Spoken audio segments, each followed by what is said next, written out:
From the outside, this just looks like a bunch of wavy wood. But inside, it tells the whole story. And the crazy part is, this build is so simple, you don't even need a tape measure. Today I'm gonna show you guys how to take a popular build that I'm sure you've seen online before and put enough spin on it to make it your own. Now let's get to building. Okay, we can't just throw our tape measure away. We're gonna need it for another build. So I'm gonna start with these 3 pieces of scrap wood. I got a 1x8 and 2 1x6s. I'm gonna start by cutting down the 1x8 to a more manageable size. This was pretty long for what I needed. And it looks to be about 10 inches. For anybody who wants a measurement to start, that's the only measurement I'm gonna give, is this looks about 10 inches. Ha! He wishes. Okay, now we're just gonna draw a mountain on here. And I'm just gonna freehand it. You don't have to be an artist to do this. You don't have to be no Pablo Picasso to do this. You just gotta make a little mountain. It's okay if it's wavy. You're just gonna do happy little mountain, just sitting over here, hanging out. There you go. Now I'm just gonna cut this mountain out with my jigsaw. I'm gonna clamp this 1x6 to my workbench, and then I'm gonna clamp the mountain to the end of it. So in case I cut into something, it's just this piece of scrap wood, but it also gives me more clearance around it to get the jigsaw. Now this would probably actually be easier to cut on a piece of foam, but I did it this way just for people that may not have a bunch of foam sitting around their house. As you can see, I barely follow the lines that good, so I'm just freestyling over here. Now take your 1x6 and put it on top. I wish they had a 1x7 so I can go up a little higher right here, but they go from 1x8 to 1x6. So put your 1x6 on top of it, and then we're gonna do the same thing. I'm gonna trace it out. So if you want, you could go a little bit past this one. You could do whatever you want. I'm gonna do something like this. I don't like that. I'm gonna try something different on the other side. Let me see. I want it to be more of like a hump in the middle. I'm gonna come in here and then come up. Oop, I didn't mean to go up that high. And then come down, and then come back up, and then bam. Let me try that. So if you're curious to what I'm making, this is gonna be some Easter decor. But honestly, you could leave this up all year round if you wanted. It doesn't have to be for Easter, but it fits the Easter season. Okay, so there's the first 2 layers. Now I'm going to do this last one. This one, I'm gonna make this a little bit smaller. So I'm not gonna go really that wide. I'm gonna go about right here and then have this as the edge. And this one, I'm gonna get a little bit bigger on this side and then come down and then do something like this. Actually, I didn't end it good. Let me start a rounding on this side first, then come up. There we go. And this is my last one. I just remembered my base plate is at an angle. Can you tell? The other day I was cutting something and I put it at an angle and I never fixed it. All right, so that's my last layer. I think I'm gonna have it just about like that. Can you see that? So it's kind of like a little higher right there, and then I'm gonna do some sanding and sculpt this all around, so you'll see. I used my belt sander because to me it's faster and easier, and I think wood stains better when you sand it with the grain. And then I used it to round over the edges. Could have used a router, but I didn't want it to be all uniform and precise. And then I wanted to have like a contoured mountain type range look. All right, so now I got all 3 of my boards cut. It kind of looks like clouds, doesn't it? So I'm gonna get them where I want them to be. Probably something like this. What do you guys think of that? Supposed to be like mountain ranges or hills. I'm gonna drill a hole through all 3 of them with the biggest Forstner bit I have, which is 1 3/8. I actually have a bigger Ryobi one, but they don't work as good. I know people are gonna get mad because I'm saying that about Ryobi, but. So I'm gonna figure out whereabouts I want the hole. I'm just gonna like look and see what looks like it's the best. It's supposed to be like a cave in this thing, and I'm gonna push that in right there. Now I know where the center of my hole is gonna be. I'm gonna clamp all these down so they can't move. And then I'm gonna I'm gonna drill a little hole through all 3 of these. I said through, but it's not gonna go through the bottom one. That's why I didn't worry about having anything underneath of it. So now I know where to put my Forstner bit to drill all 3 of these. I'm gonna put this scrap board here so I don't drill into my workbench. And then I'm gonna clamp the first piece down. Then I'm gonna drill this hole out. Look at that. Nice clean hole. Then just repeat that for the other 2 boards. Okay, so now I gotta cut the bottom of this out. I don't want it to be perfect like a perfectly drilled door. You know, do something like, make it a little bit wavy. Or maybe not like that. Just make it a little bit wavy. Just try to make it look natural. Cut that out with your jigsaw. Just make sure your blade's in all the way. So I just got something like that. I kind of like this side better. This side I went too straight, but I could fix that. I'm gonna use my sander and fix that. But now I'm gonna line up the holes again, and I'm gonna trace it onto the next level. And these could be even a little bit bigger because they're gonna be behind this. You just don't wanna make them smaller than this. And then I'm just gonna cut those out with a jigsaw. And just repeat that for all 3 boards. Then I use my vise to hold the piece in place, and I use my spindle sander attachment on my drill bit, or on my drill, to give the cave entrance some shape. A lot of people asked me in the comments on my last video where I got this vise from. I just got it from Harbor Freight for 20 bucks. I'll put a link in the description. I don't get anything for it. I don't even think Harbor Freight has a program like that. So now I need to cut like a boulder that's gonna cover this door. So I wanna make sure I make it the same size, or actually a little bit bigger than the door. So I'm gonna mark where the door is at, and then I'm gonna make it a little bit bigger, like right here. And then just like an odd, like almost a circle like that. Maybe not even that. Maybe come in a little bit more on the one side. Something like that. I'm gonna put down some styrofoam. I'm gonna put down some styrofoam and try to cut it on top of this with my jigsaw. I'm using one of those skinny scroll saw blades too, because it doesn't really matter if it flexes and moves around. Bam! Boulder. Then I just gave it a little bit of shape on my belt sander, make it look more like a boulder. If you don't have a belt sander, you can do the same thing with an orbital sander. I use mine to make little dents and grooves in the boulder. I do have to admit I have a strong grip. I grew up as a 70s, 80s kids, and we had to really hold on to our toys as we flew around the back of the pickup truck. Am I fat, or does this just look like a chicken McNugget?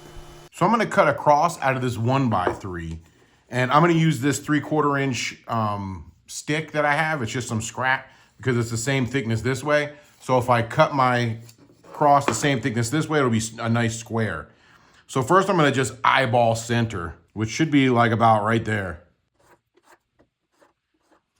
Then I'm gonna take this stick and I'm gonna hold it on here until it looks like little squares up here, because your top should be the same length as your sides. So I'm gonna hold it up here like this, get it about like that. I gotta look at it, hold on, I gotta look at it straight on. So it looks like a square. And then there's my cross. I'm gonna cut this out with my bandsaw, but you could use a jigsaw like I did with the styrofoam if you want. However you wanna do it. So by now you could probably tell this is gonna be a Christian themed decoration. I like my Easter decorations to be Christian because it's a Christian holiday, and if you didn't guess by the cross I made at Christmas, I'm a Christian. And I'm a little rough around the edges, I admit that, but I'm a work in progress. My church even made me a deacon before, but then they took it back when I made up the slogan, I'm a deacon on the weekend, but during the week I'm a freakin'. And I don't think they appreciated the humor in that, because they took me off the website after that. And you probably think I'm making that up, but that's a true story. So now I'm gonna turn it and I'm gonna saw it almost in half this way, so I get that same sawn look. I just thought of this just now, so hopefully it comes out good. Now, if you guys don't have a bandsaw to do this with the cross, you can make your cross out of individual pieces like I did in my Christmas church video. So now it looks like a real sawn piece of wood. You know what I'm saying? I don't know if they sawed it like that back in 2,000 years ago, but I'm just gonna kiss it on the sander a little bit just to get some of the high spots off. Then I'm gonna use my little finger sander. I'm gonna make some grooves in it and round over all the edges and just make it look like an antique cross. I picked out a couple different water-based stains for this one just so I can call this a one-day project. I can clear coat this a few hours after staining with a water-based clear coat and the project's done. This color right here reminds me of the time I stained a piece of wood with some McDonald's barbecue sauce. And if you think we're stopping with butter knives, you're crazy. I'll teach you how to stain wood using an old toothbrush, a McDonald's barbecue packet, and a porta-sub napkin and a drop cloth. Dude, that barbecue sauce actually works. Look at the difference. I'm gonna use that on my next project. And it smells good too. I didn't stain this one low enough. Even on the side right there. I knew I should have made a pencil mark. I think I'm gonna do it right now. Let me make a little pencil mark. I didn't stain it all the way because I didn't want the stain to interfere with the wood glue. Okay, so I got everything stained. Here's the cross. I wanted you guys to see. This is the side that I made look distressed and or rustic or whatever you want to call that. With the, you can see the saw marks in there. Just same with down the sides. And then I made little notches in there just so it looked more realistic. Oh, and then this side I left smooth so you guys can see the difference. This is just the smooth sanded side. I really like the rustic side better, but you guys can do yours however you want. And then here's the colors that I have on here. This is the little Boulder. I haven't glued it together yet and put the cross on because I wanted to show you guys a couple of options. I cut the hole all the way through. Some people only cut a hole in the first one and then paint it black. So you can use one of these little tea lights, the little fake tea lights. I would not use a real one in there at all because you would catch the whole thing on fire. But anyways, you can use a little tea light like that. Or I have these lights like this, and I like this light a little bit better. It's brighter. I'll give you guys a link in the description of this, but you can put this in there. You can hang it down. See how it has a thing on the back to hang from something? You could put a string and you can hang it down. And I like the way it does like I don't know if you can see that, like it does like a star when you get it close to something. So another option I have is to put some vellum paper behind here. That's another reason I haven't glued this together so I can show you guys this. You could put some vellum paper behind there and then look. And then put your light behind it. I think that looks pretty cool. I don't know if you guys could see the effect in the video, but it's kind of making like a star pattern. You can move it in and out closer. You can hang it down to where it's right in the middle. Another option is this. I printed out this little Jesus silhouette, and you could put that inside of here, just like that. And you could do the same thing. You could put your light back there like that, hang it from the inside. So those are a couple different options you could do. I think I'm going to go with this one. You don't have to put anything. You could just leave it open and put the candle in there. But I'm going to go with this one. I really like the way that Jesus silhouette looks in there. So now we're going to put together. I'll show you guys how to put this thing together. Before I put it together, also, I want to put this hook inside of here. I don't know if I can do it with my hands. I can't. My fingers are too fat to twist it inside of here. I'm going to have to get some needle nose. But whatever, I'm going to stick this in here. Yeah, I can't do it like that. My fingers are too fat to turn. All right, I'm going to get some needle nose. Look at my Neanderthal face. This looks like an episode of Life on the Spectrum. Bam, that works good. All right, guys, I went upstairs to reprint my Jesus because I cut it out too small. I didn't leave enough room on this side. And when I was doing it, I found some clear paper. So I printed it on some clear paper. And then I did this. I think it may be too transparent with the clear paper. So I'm going to use a piece of vellum with it, just like this. It's going to be the vellum and that. I think that looks awesome right there. What do you guys think? Let me know in the comments. With the clear paper, you can make Jesus ascending.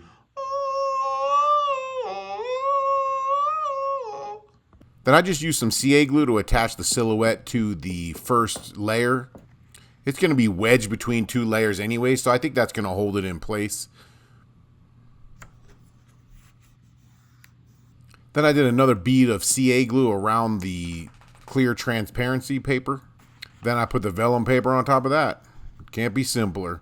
Well, I guess it could, but it's not. Then I blessed it with my finger.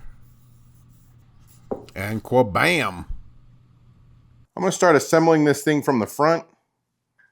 So that way I can nail each layer on from the back. I don't have to nail it from the front.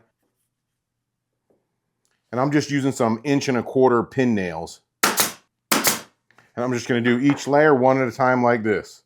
If you guys are liking this video, now will be a great time for you to like, comment, share, subscribe, hype, name your first kid after me, tattoo my name on your arm, buy me a coffee, pray for me.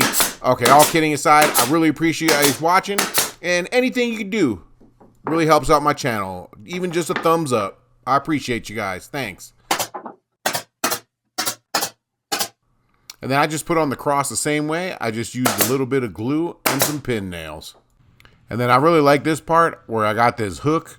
I just got to turn on the light and hang it on the hook. Well, bam, what do you guys think? I think it came out pretty good. I'm still gonna do a water-based clear coat on there, a water-based poly. You guys don't have to be bored with that. You know what it looks like to put a clear coat on there. I do it in every video. You guys can experiment around with it. There's a lot of different things you can do. Different colors, different shapes, however you wanna do the cave entrance. You can, some people make it so these blocks will slide open and close. You keep it closed and then Easter morning you open it up. And on the other side of this, you could put, he is risen. I've seen people put like the sun behind it. There's so many different ways you guys could build this thing. The possibilities are endless. So get out there, use your imagination. Let me know what you guys come up with. Maybe you make yours so it doesn't rock. I like mine to rock. I'm like the Picasso of woodworking. You ever see Picasso's paintings? That's how my woodworking stuff is. I hope you guys all have a blessed Easter. Thank you guys for watching my video. Until next time, get to building.